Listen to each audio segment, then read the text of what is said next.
Dans les années 90, on apportait pas mal de bracelets et il y avait des bracelets arrache-poil comme ça, je sais pas si vous vous souvenez. Ils étaient tout fins, tout gris et si tu tirais, en fait, ça faisait comme un espèce de ressort. D'ailleurs, dans la team arrache-poil, tu avais aussi ceux-là. Ça, tu les mettais dès qu'ils se resserraient, tac, ils arrachaient tous tes walps. D'ailleurs, c'est quasiment à la même période où on trouvait très classe et très à la mode de mettre des bracelets éponges, ces fameux bracelets de sport là. D'ailleurs, en parlant de bracelets de sport, tu as Nike qui avait sorti le bracelet stand-up speak up contre le racisme. On l'a presque tous eu celui-là. Restons dans les bracelets en plastique avec ces bracelets-là multicolores. D'ailleurs, tu avais ceux qui avaient des multicolores et tu avais la team un peu rock emo qui, comme moi du coup, avait tout un tas de bracelets noirs comme ça au poignet.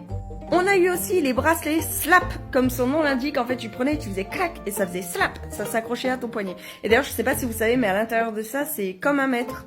Tu avais aussi les semainiers comme ça, en fait c'était un lot de 7 bracelets. Le lundi t'en mettais un, le mardi t'en avais 2, le mercredi t'en avais 3, etc.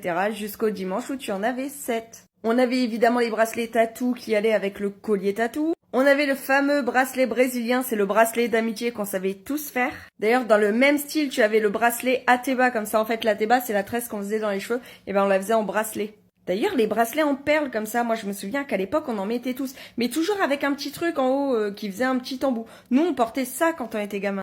Alors dites-moi, vous vous en souvenez ?